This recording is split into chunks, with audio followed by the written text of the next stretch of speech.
Where was LeBron? I have no idea why LeBron James was not at Dwyane Wade's Hall of Fame induction ceremony or his after party.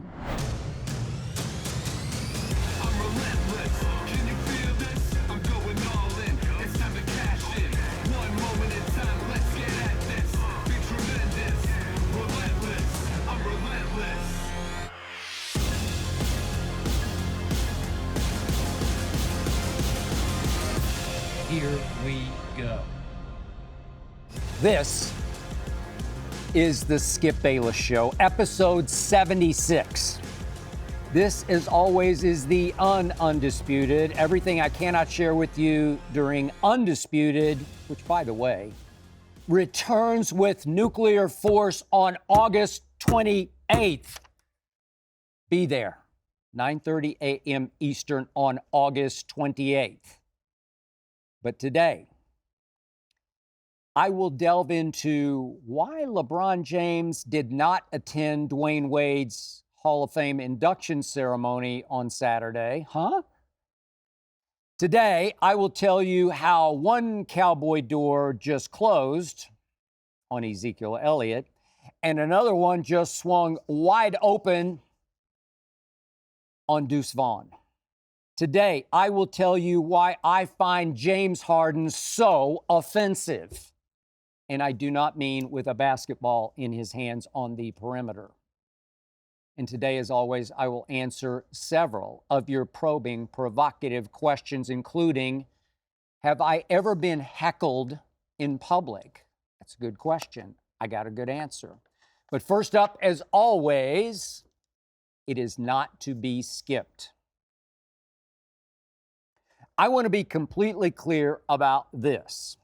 I have no idea why LeBron James was not at Dwyane Wade's Hall of Fame induction ceremony or his after party. This was, of course, last Saturday in Springfield, Massachusetts. I am 99.9% sure LeBron was not there. And that shocked me. I found that extremely odd.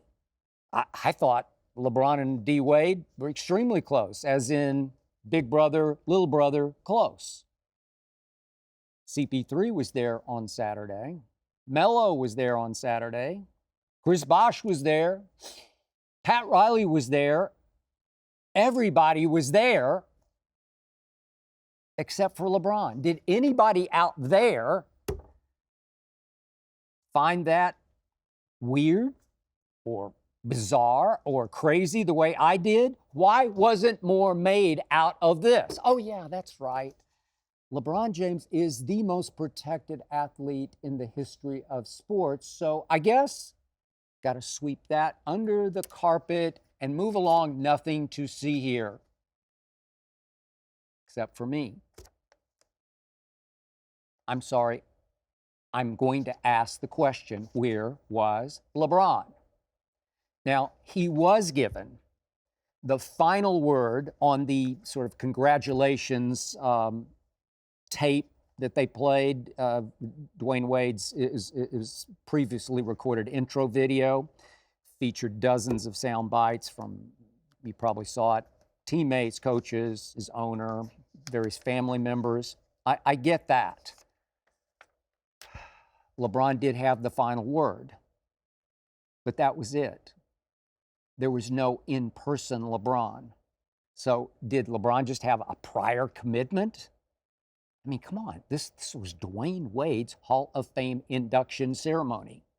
Did it have anything at all to do with Bronny's condition? Maybe he can't fly right now. I don't know. But you would think LeBron could have been there. Now, LeBron did offer up on Saturday social media congratulations. So surely there can't be any bad blood or hurt feelings or falling out. I just can't imagine that. But I don't know. It was odd that on Monday, LeBron did post a video of himself driving around Akron singing along with Michael Jackson's Heartbreak Hotel. Maybe you saw the video. I finally found one thing I do have in common with LeBron James. Neither one of us can sing. I think I might even sing a little better than LeBron does. But the point was, there he was back in his old stomping grounds in Akron, having the best old time, driving around singing to Michael Jackson. And I'm thinking, well, that was Monday. Just Saturday, you couldn't have been in Springfield, Mass?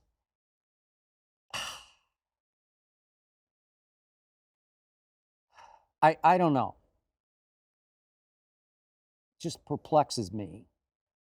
So it was also intriguing to me that Dwyane Wade's family sprang a big surprise on him at the after party. That was one of his all-time favorite performers, maybe the all-time favorite for D. Wade. My brother, Lil Wayne, surprised Dwyane by showing up to perform at the after party.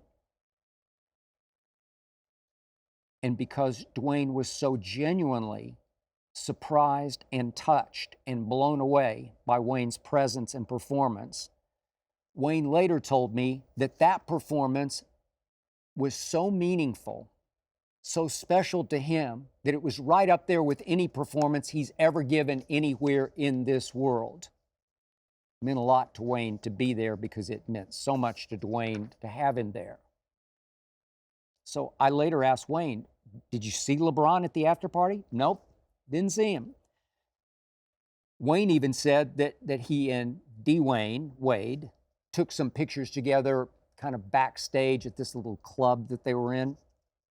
And Wayne thought, well, if LeBron was there, if he's sort of staying out of sight, maybe he would show up for the backstage pictures. Nope, not there. So Wayne and I discussed the possibility of LeBron being in Springfield but staying completely out of sight, maybe because he didn't want to upstage Dwyane's day. And it reminded both me and Wayne of Kobe's memorial service, you might remember. So on the Friday night, just after Kobe passed, it was the first game the Lakers actually played. Remember, LeBron gave a great speech at midcourt, handheld microphone, pregame. Of course, then Dame took the game itself over after that. But LeBron owned the pregame. It was a great speech. But then obviously he was told at the subsequent memorial service at Staples that he would not be speaking. And a big deal was made out of him staying sort of off camera behind the scenes, out of sight at Staples, presumably because we were told that he was just too torn up to be out in public.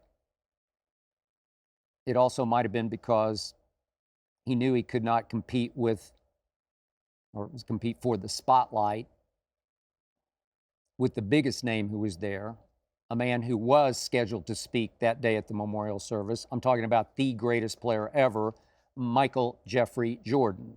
So maybe LeBron stayed out of the way to kind of stay out of Michael's way. But the irony was, I thought LeBron got more attention for not being out in public at Staples than he would have if he had just shown up with everybody else, business as usual. So was it at all possible that LeBron stayed away from Dwyane's Hall of Fame induction just so he wouldn't steal any of the spotlight from Dwyane? I mean, please, we are talking about Dwyane Wade here. I'm his biggest fan, one of. We're talking about Wade County here. We're talking about the most beloved player in the history of the Miami Heat, including, obviously, LeBron James. LeBron could not and would not have upstaged Dwyane Wade's day. On the other hand, the LeBron I have studied would never miss a national photo op opportunity. I mean, LeBron is the greatest camera hog in the history of cameras. Silly me, I thought he would be front and center on Saturday, hugging Dwyane up on stage at the induction. He'd be up on stage. If Wayne were there performing, he'd be rapping along with Wayne and Dwyane, basking in the spotlight. Nope, nope, nope, nowhere to be found. So I wondered on Saturday night, was Dwyane hurt by that? No idea. All I know is I was very surprised. And I wonder, was I the only one? Let's get to your questions.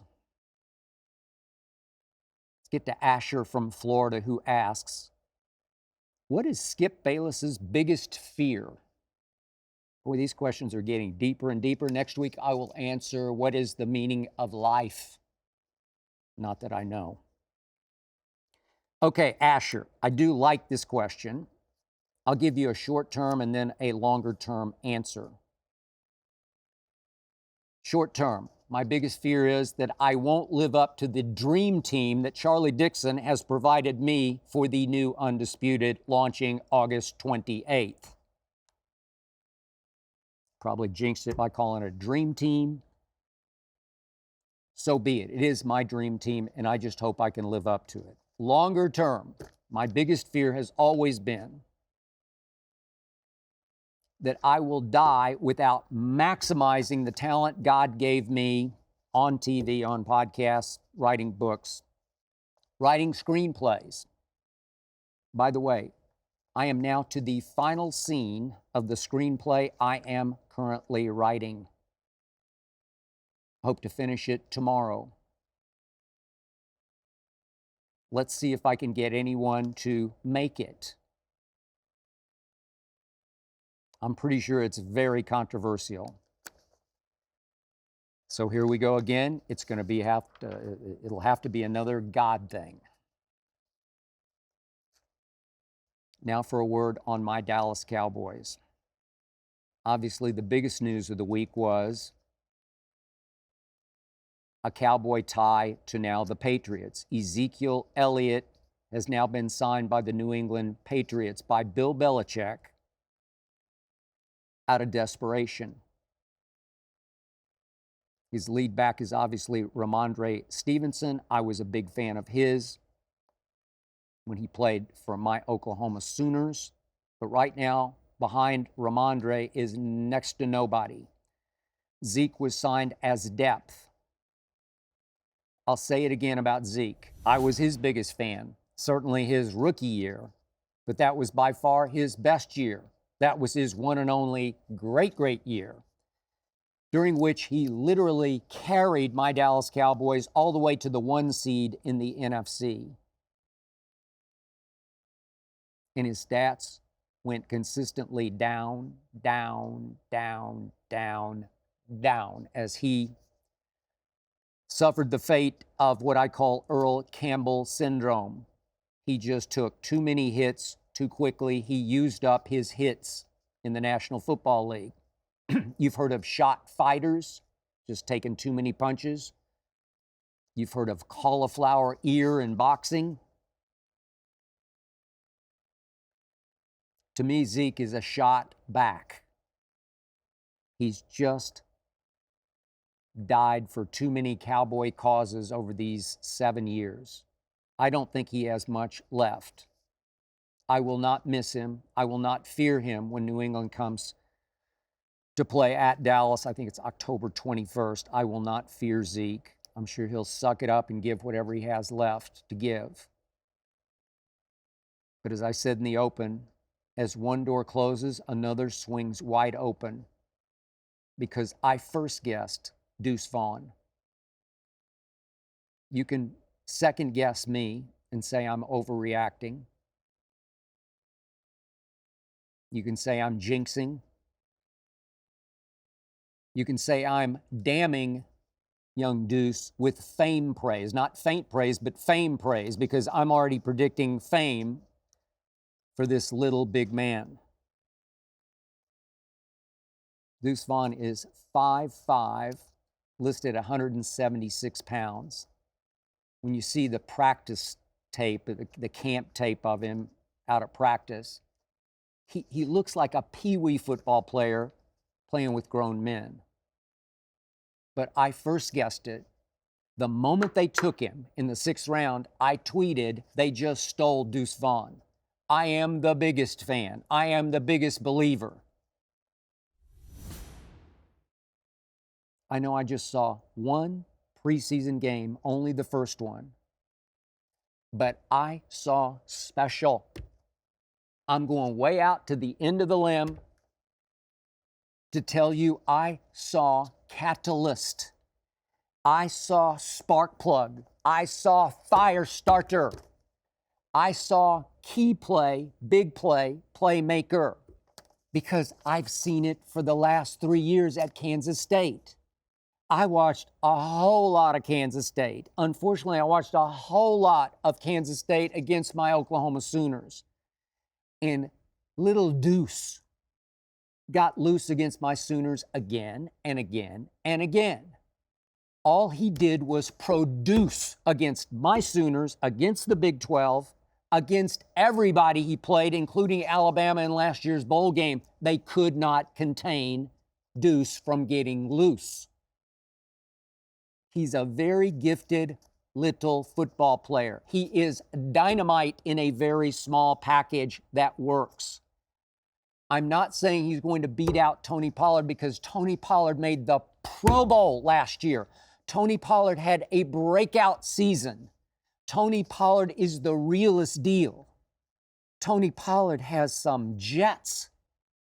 I'm talking about icing on a cake that's already being baked. I'm talking about the sweetest icing you could ever put on the cake, because I've seen this happen before, where some player comes out of nowhere as a rookie and ignites an entire football team on offense and defense. The whole team starts waiting for this little man to make a play. And I'm predicting right here, right now, it's going to happen this year for my Cowboys with this rookie back. A 6th round pick at 5'5", 176 pounds. He translates. He already translated against Jacksonville. Did you see the 40-yard run that he made? Did you see what he did to the Jacksonville safety? Boop. And the safety runs into the corner head on, nearly wiped out each other. It was it was like friendly fire. What? I saw it. I knew it would translate, but I had to see it on a football. I don't care if they're 4th stringers. They're NFL players. Trust me, he works. All you have to do is trust the numbers that you saw at Kansas State. He led the nation last year in total yards, in combined rush pass yards. Almost 2,000 yards. 5.8 yards per touch last year at Kansas State. Every time he touched the ball, that's what happened. Look at his career yards at Kansas State. It's almost 5,000 yards. 6.4 yards per touch. Think about that. Per touch. Every time he touched the ball in 3 years of college football, he averaged 6.4 yards per touch. He scored 43 touchdowns because he can run it, and he can run it between the tackles, and he can catch it. Dak Prescott said last week at Cowboy camp that Deuce Vaughn just might have the best hands on the team. I said this on draft day. I said he can flat out catch it. I know he's got a very small sort of radius and catch base and rate where it's just hard for him to be taller than 5'5", but if you get it in his vicinity, if he gets one hand on it, he'll catch it. If he gets both hands on it, it's money. He runs between the tackles because there's a little bit of Emmitt Smith operating. Not that Emmitt was this small. Emmitt went 5'9", 205-ish maybe. But Emmitt had the same concept operating because he was so small behind his elephant offensive line that with Emmitt, he got lower, he ducked, he darted, and suddenly he's into the secondary, and you can't find him until he's 6 yards clear. Emmitt timed 4.6 in the 40. Deuce is 4.5. It's fast enough. I never saw Emmitt Smith get caught with a football under his arm. He had what's called football speed. Deuce has football speed and, more important, quickness. And he's just as effective ducking and darting between the tackles as he is on any kind of sweep or screen or little pop pass on third down. I'm looking at the numbers against my Sooners. I know I watched every down of this. In 2020, he only rushed 8 times for 35 yards, okay? But he caught 4 balls for 129 yards and killed us. In Norman, he killed us 38-35. We did beat him the second time, but he rushed 15 for 51 yards and caught 10 balls for 104 yards. We couldn't stop him. Last year, beat us at home again, beat us in Norman, 41-34. He rushes 25 for 116, just caught 2 balls for 13. I'm sure Brent Venables said, we're not going to let him catch balls out of the backfield. Yeah, he goes 25 for 116. He killed us again and again and again. He's nothing but productive. Will McClay, the scouting director, said that when you watch him run between the tackles, he said, you see 6'2", 230. That's what you do. You see the impact, the effect of 6'2", 230. You see Ramondre Stevenson. Will McClay also said that people see height as his negative, but that Will sees it as his superpower. I agree with you. You can't find him. The Cowboys running backs coach, I'm not that familiar with him, but he called him the best gap scheme runner in the entire draft, regardless of size. I agree. I fully expected Deuce Vaughn to go maybe second round, no later than third. And Dallas stole him in the 6th round, and the story became the wrong story. It was a sweet story. It was a storybook story. It was a fairy tale that his father, Chris, is the assistant director of college scouting for the Dallas Cowboys. And you saw the video of Chris coming into the room and getting surprised that they're going to pick his son. It was a great moment. But that's not the moment. The moment was, we just stole Deuce Vaughn. I'm happy for his father, but I don't really care about his father. I only care about what Deuce is going to do for my football team. And then I watched his post-game interview on Saturday. I don't know this kid, but you want to talk about yes, sir, no, sir. You want to talk about raised the right way. You want to talk about saying all the right things and backing it up with work ethic on the practice field. It's gold. You can't get better than this. Again, I love Zeke. Zeke went about 230. Zeke was unstoppable his last 2 years, really 3 at Ohio State, but then for that one big year, led the league in rushing. He obviously led in average yards per game 3 straight years, had the suspension the second year, but there's nothing like Zeke in year 1, rookie year. I'm not saying that Deuce will have that kind of lead back impact because he doesn't need to, because Tony Pollard is Tony Pollard. Hoping he comes back 100%. They say he's looking 100% off his lower leg injury, and it was a bad one. He had that tightrope ankle surgery. I'm hoping it took. They say it took, but you never know until you try. And we probably won't know until the first regular season game because I don't expect to see much of any of Tony in any of these preseason games. I'm just here to tell you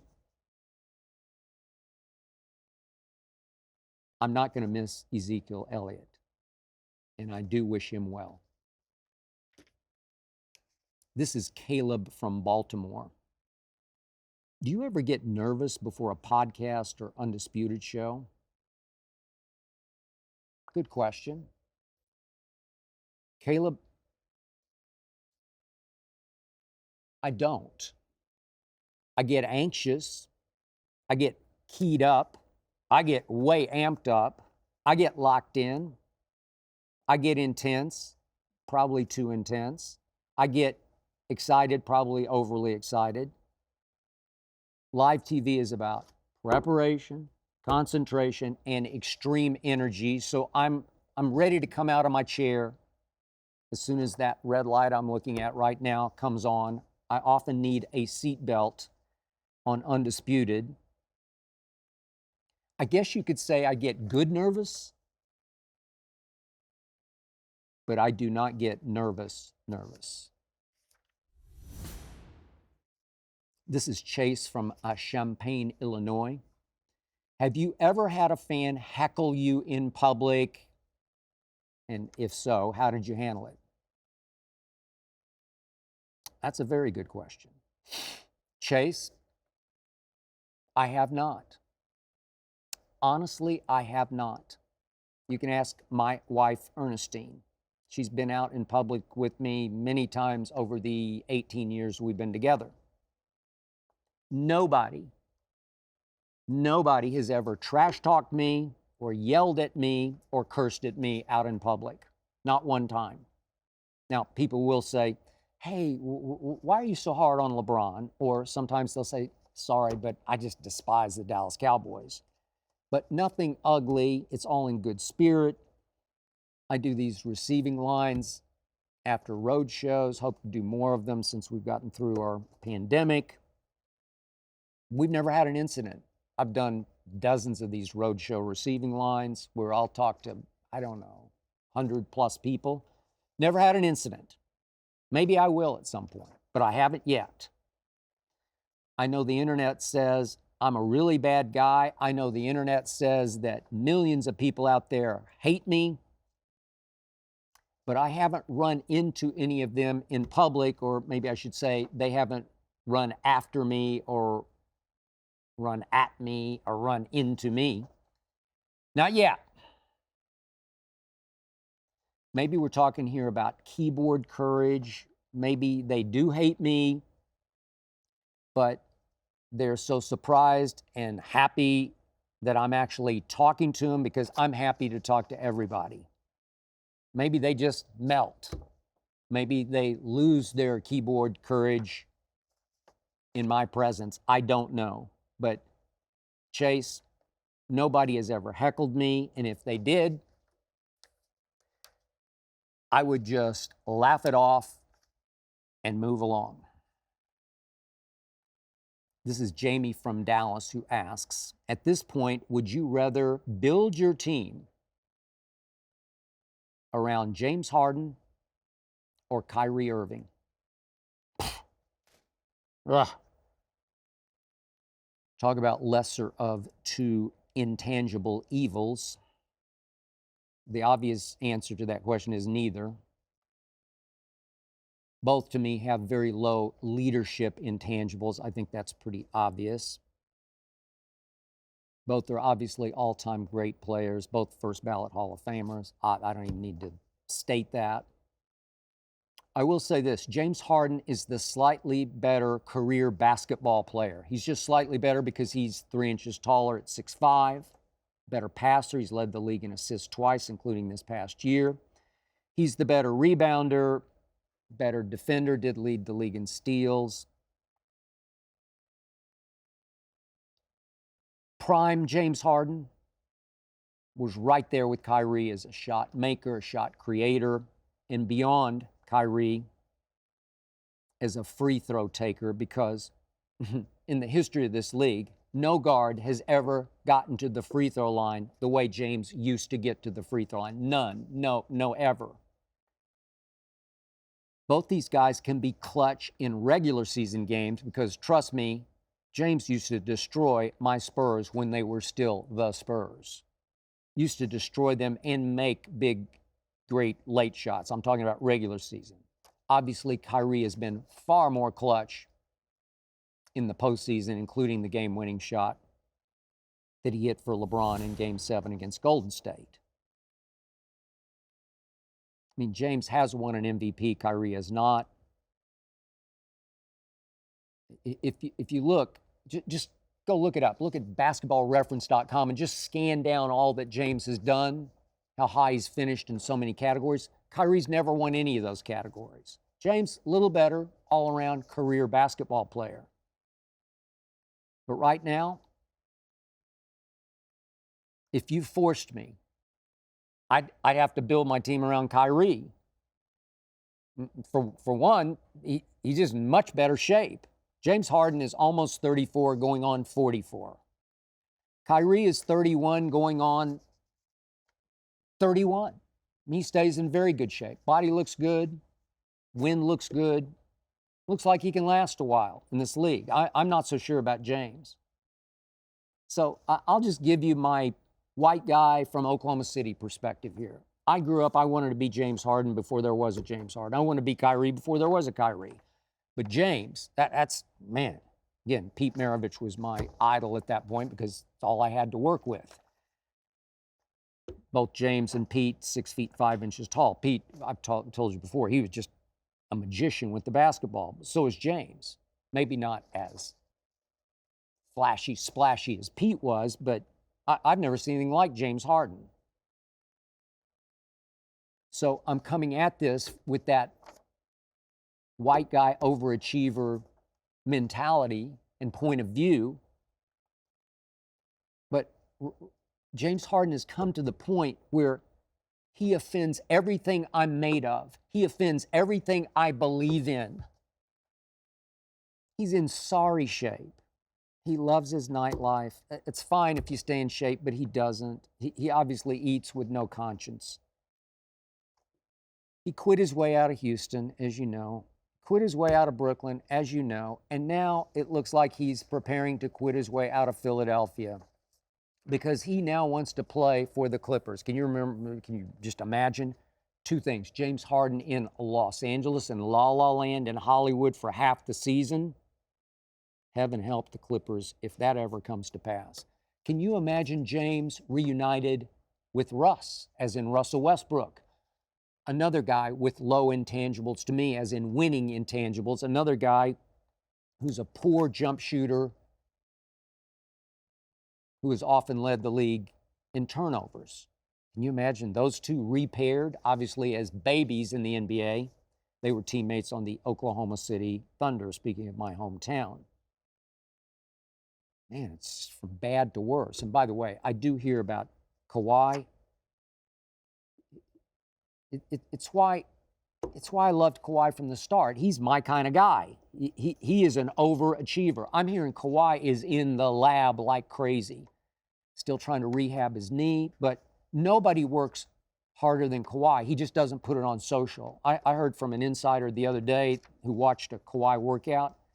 He is gutting it out at the highest level. Whatever Kawhi can be at this stage and age, given how battered his body is and his creaky arthritic knees, however great he can be, he's going to be that great. I picked the Clippers last year to get to the finals just because of Kawhi, and he just wasn't there for them. And I still don't know how much he trusts his body. Sometimes I think he overreacts to the slightest bit of pain, but that's a whole nother issue. Nobody works harder. Nobody does it the way I was taught to do it any better than Kawhi does it without posting it on social. So what am I supposed to make of James? I tried to roll with him last year. I tried to roll with the Sixers. I'm a big Embiid fan. I love Tyrese Maxey. I loved Doc. I thought this is their year, and it was Joel's year. Maybe it's the worst thing that could ever happen to the Sixers. He won the MVP of the regular season. Maybe now he won't take it as seriously as he tends not to take it. But I got seduced by James' supreme perimeter ability. Remember, he won 3 straight scoring titles. 2018, 2019, 2020, won the MVP in 2018. He led the league in made threes in 18, 19, and 20.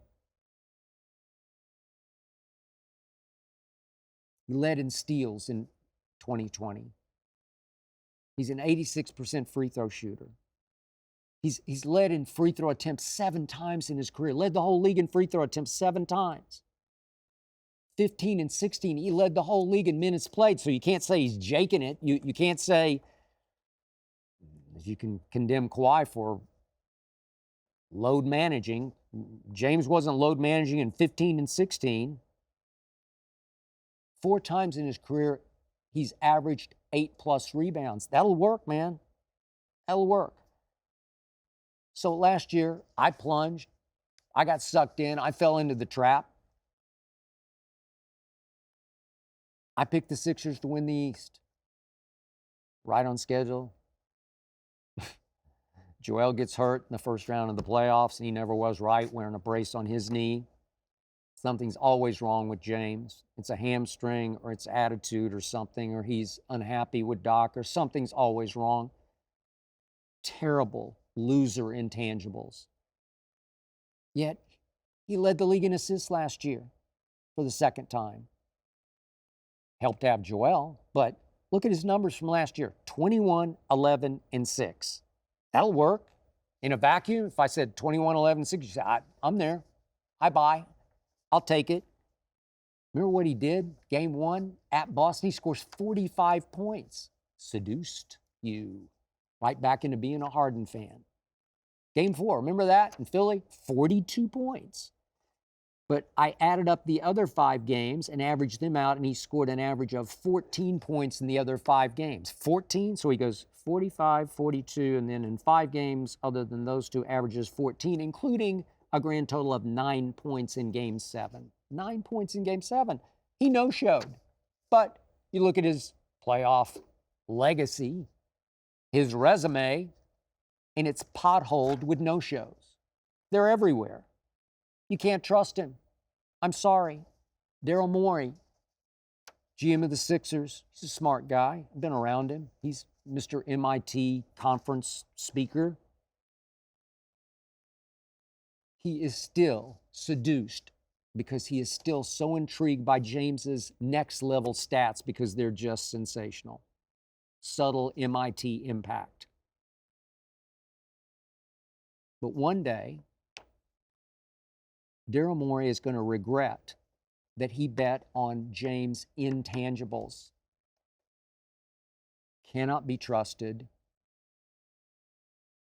I made such a mistake last year picking the Sixers. Not again. I'm out. This is from Aaron from Indianapolis. If you could tell your younger self anything, what would you say? Wow. Even deeper water. Very good question, Aaron. I appreciate the question hugely.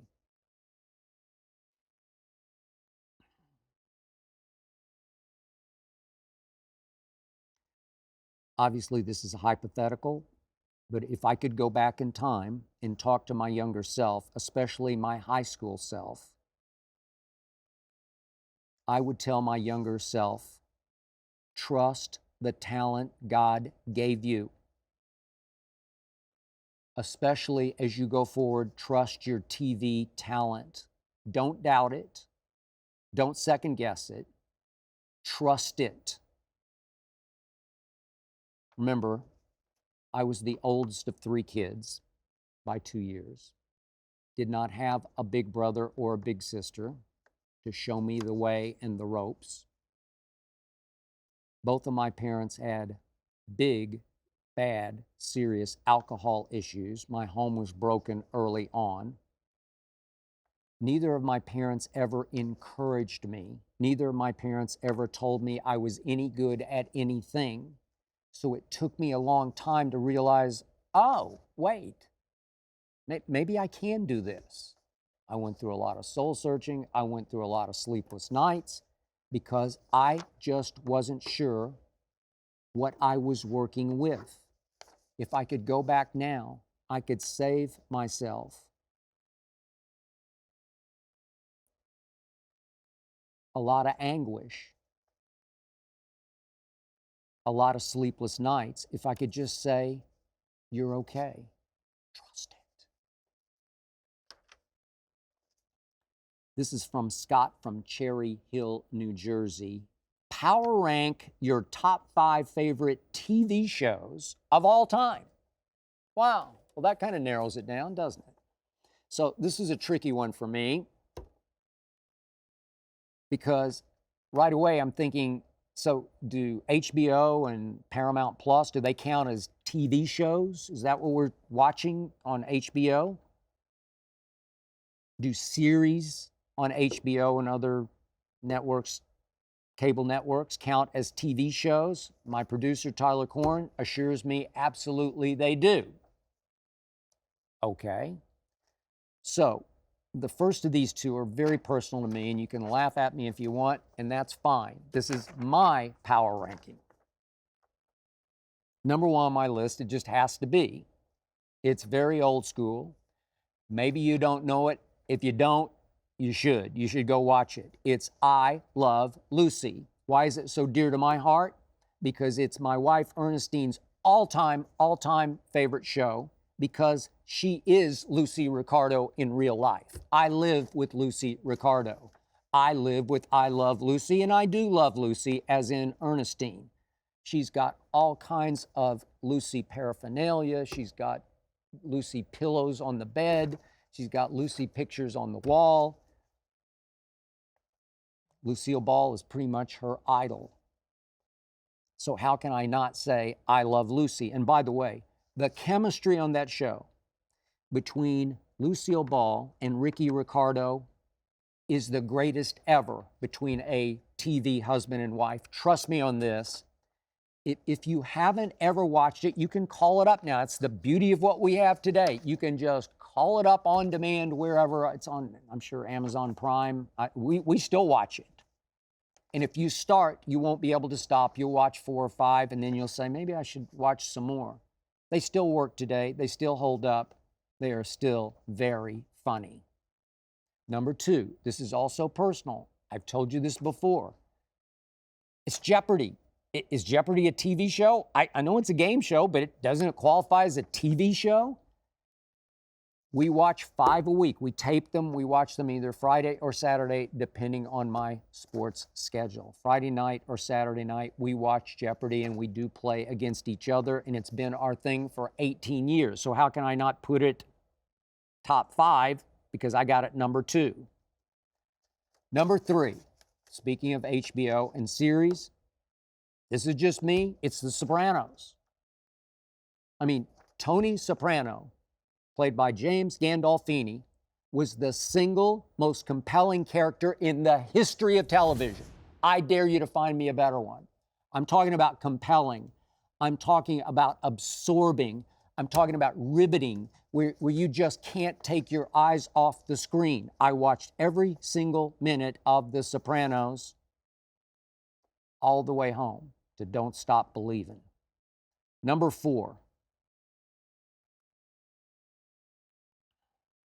I got to go Sanford and Son, from the great Norman Lear, who gave us All in the Family and Good Times and many others.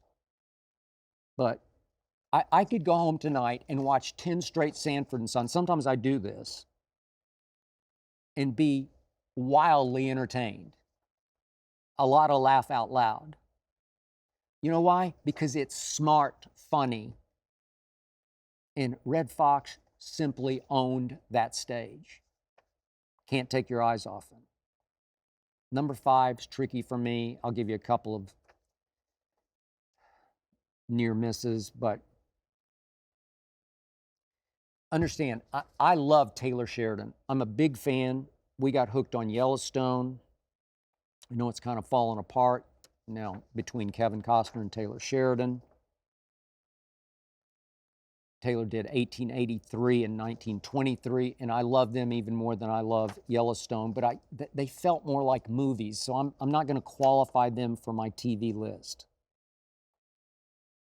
My friend Billy Bob Thornton is scheduled, if the strike ever ends, to play the lead in what's called Landman, which I can't wait, from Taylor Sheridan. He's genius. He's gifted. But in the same vein, sort of along the same lines, same genre, 5th on my list is Justified. It's another personal favorite of both me and my wife. But Timothy Olyphant, especially in those first 3 seasons, was can't-miss television for us. We could not wait for the next Justified. Talk about a badass. He was a modern-day John Wayne in those first 3 seasons. They've tried to bring Timothy back with Justified for a 4th season, a final season. Maybe you've Tried to watch it. We're not big fans of that. And it pours a little bit of cold water on my fifth pick on my list. But still, especially the first 3 seasons, Justified, that's top 5 for me, just ahead of Ray Donovan. I've talked about that before. I talked about it last week. And I'll throw one other old school at you if you've never watched it, The Beverly Hillbillies. That conceit of hillbillies strike it rich and move to Beverly, it still works. And it worked for every season they did. A month or so ago, we started watching on our Friday night on demand some hillbillies. And we ended up watching 8 in a row because they are still hilarious. Trust me. But that's my top 5. Last question is from Sean from Los Angeles. What did you do for Ernestine's birthday? Are you guys big gift givers every year? Sean, we aren't big gift givers because we are not big spenders. I do spend on very nice flowers for her birthday. I do spend on dinner, obviously. This time we went to Steak 48 in Beverly Hills. She loved it. If she tells me she wants a piece of jewelry, I always get it for her. But I'm also big on telling her, look, if you're not sure what you want, let's just go shopping. Let's just go. Pick a store. Let's just go. Saturday afternoon, we'll just go. And we've done this many times where she picks a nearby store and we just go in and she looks around and she says, you know, I would like, all right, let's get it. But here's my bottom line to you. Our birthday and Christmas tradition mostly revolves around card giving. I'm talking about just cheap little cards that we carefully pick for each other because of their message. But we do then take said card and hand doctor maybe the cover of the card and maybe handwrite with inside the card a personal touch, a little personal message to go along with the message that's already there. Some are funny, some are very serious, some inside jokes. There are lots of references that nobody but the two of us would get. Ernestine's huge on feeding the squirrels in our complex. When we walk Hazel in the evening, the squirrels come out because Ernestine's got nuts. I think she's now doing almonds. I'm not sure what she does, but she's got nuts. And I've told you before, our dog Hazel is as fierce as any Maltese on this planet, but for some reason, she does not mind squirrels. Every dog I've ever had wants to kill the squirrel. Hazel, blasé, oblivious, not interested in the squirrels. They'll come right up to Hazel like, hey, how you doing, Hazel? She'll just look the other way. Every other dog in our complex, squirrel's dead. But the point is, I got Ernestine a squirrel card. And it's funny just because it's a squirrel and it looks funny and the squirrel's speaking on the cover and says, don't worry about another birthday. Age hasn't affected you at all. And then you open the card and the squirrel is yelling, age hasn't affected you at all, as if you can't hear because you're getting too old to hear. It's just silly squirrel card stuff. And she laughed because it's funny. I always get her a Hazel card, a doggy card. I found a card that looked just like Hazel, saying, I love you, Mom. For Ernestine's birthday, I got her, I'm pretty sure, 7 cards. And opening those cards was once again the best part of her birthday and is always the best part of our Christmases. That's it for episode 76. Thank you for listening and or watching. Thanks to Jonathan Berger and his All-Pro team, especially to Angie for making this show go. Thanks to Tyler Korn for producing. Undisputed returns, remember, August 28th. Be there. The Skip Bayless Show returns next week.